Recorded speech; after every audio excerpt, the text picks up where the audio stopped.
నిన్న అర్ధరాత్రి నుంచి కురుస్తున్న వర్షానికి విశాఖలో విషాద ఛాయలు అలుముకున్నాయి. మల్కాపురం పారిశ్రామిక ప్రాంతం 59వ వార్డ్ గణపతి నగర్లో కొండ రిటైనింగ్ వాల్ ఇంటి మీద పడ్డంతో 8 నెలల నిండు గర్భిణి 2 సంవత్సరాల బాబు మృతి చెందారు. స్థానిక శాసనసభ్యులు గణబాబు సంఘటనా స్థలాన్ని సందర్శించి వారికి ప్రగాఢ సంతాపం తెలిపారు. కొండ ప్రాంతాల్లో ఎక్కడికక్కడ ప్రభుత్వం రిటైనింగ్ వాల్స్ నిర్మించి మృతి చెందిన కుటుంబానికి ప్రభుత్వం అండగా ఉండాలని కోరారు. ఈరోజు ఈ కొండవాళ్ళ ప్రాంతాలు వర్షాలు వస్తే ఈ వర్షాలు అదేవిధంగా తుఫాను హెచ్చరికలు వచ్చినప్పుడు చాలా అధైర్యంగా, ఎందుకంటే ఇక్కడ జనావాసాలు ఏర్పరచుకొని ఎన్నో ఏళ్లగా విశాఖపట్నంలో ప్లెయిన్ ల్యాండ్ లేదు. ప్రతి ఒక్క పేదవాడు ఇల్లు నిర్మాణం చేసుకోవాలంటే కొండలను ఆశ్రయించక తప్పదు. ఎందుకంటే ఉపాధి కోసం ఇక్కడికి వచ్చారు. పారిశ్రామిక ప్రాంతం, ఈ ప్రాంతంలో ఒక నిర్మాణాలు చేసుకునేటప్పుడు మనం చూసాం, ఇంకా కొండపై వరకు కూడా ఈ నిర్మాణాలు ఉన్నాయి. వర్షం పడిందంటే చాలు కొండ చర్యలు విరిగిపట్టడం, లేకపోతే పైన ఉన్నటువంటి ఈ ప్రొటెక్షన్ వాల్స్ ఏవైతే అవి కూడా చెప్పారు. లాస్ట్ ఇయర్ వర్షాకాలంలో ఈ కొండవాళ్ళ ప్రాంతంలో ప్రొటెక్టెడ్ వాల్స్ అన్నీ కూడా నిర్మాణం చేయాలి. గత ప్రభుత్వంలో చాలా వరకు నిర్మాణం చేశాం. ఇప్పుడు కూడా, ఎందుకంటే దీన్ని ఒక ప్రయారిటీ బేస్గా తీసుకుని ఇలాంటి ప్రమాదాలు మళ్ళీ భవిష్యత్తులో జరగకూడదంటే ఈ ఏవైతే ఈ వాల్స్ అనేటువంటి నిర్మాణం రిటైన్ వాల్స్, ప్రొటెక్టెడ్ వాల్స్ మాత్రం నిర్మాణం చేసే దిశగా అడుగులు వేయాలని చెప్పి ప్రభుత్వాన్ని డిమాండ్ చేశారు.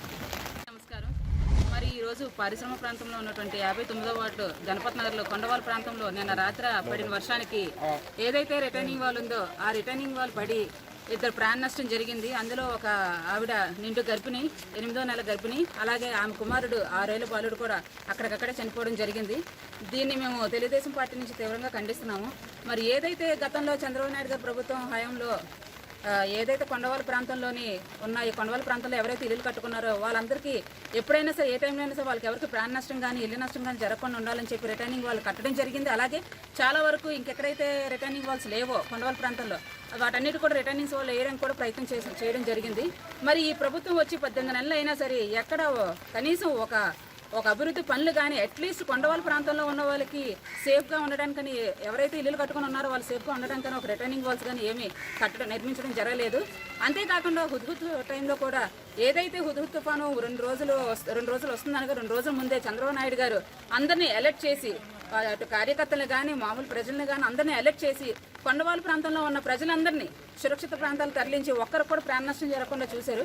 మరి ఈ రోజు గత కొన్ని రోజుల నుంచి వర్షాలు పడుతున్నా సరే, గత 2 రోజుల క్రితం నుంచి టీవీలో కూడా చెప్తున్నారు ఈ 2 రోజులు భారీ వర్షాలు పడతాయి, కొండవాళ్ళ ప్రాంతంలో అందరూ చాలా సురక్షితంగా ఉండాలని చెప్పారు. కానీ ప్రభుత్వం మాత్రం దీన్ని సీరియస్గా తీసుకోకుండా చాలా సిల్లీగా తీసుకోవడం వల్ల ఈ రోజు మా 59వ వార్డులో 2కి ప్రాణ నష్టం జరిగింది. దీన్ని చాలా బాధాకరమైన విషయం, ప్రాణం తరికిపోయే అంత బాధగా ఉంది.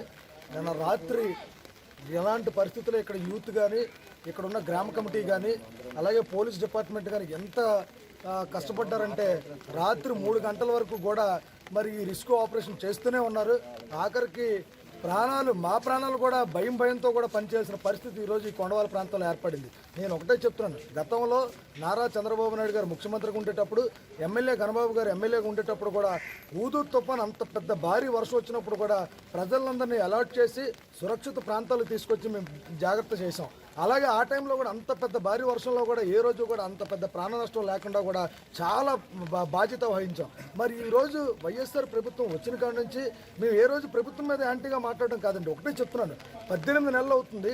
2 రోజుల క్రితం నుంచి చాలా ఇలాంటి ప్రమాదాలు జరుగుతున్నాయని చెప్పి వాతావరణ శాఖ హెచ్చరికలు జారీ చేస్తూనే ఉంది. మరి వీళ్ళు చెప్పుకుంటూ పోతారు గొప్పగా ఇలాంటి వాలంటరీ సిస్టమ్ ఉంది, సచివాలయం సిస్టమ్ ఉందని చెప్తారు కదా. నేను ఒకటే డిమాండ్ చేస్తున్నాను, ఈ రోజు పైన ఇద్దరు నిండు గర్భిణి 8 నెలల గర్భిణి అండి చనిపోయింది. వాళ్ళ అత్తగారిని చూస్తే పైనంతా హెడ్ ఇంజరీ జరిగింది.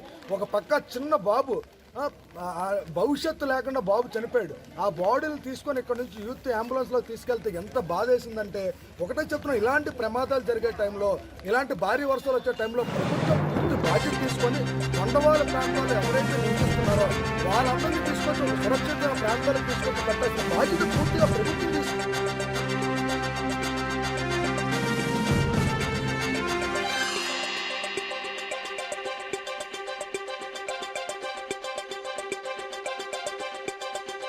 చేస్తున్నాం.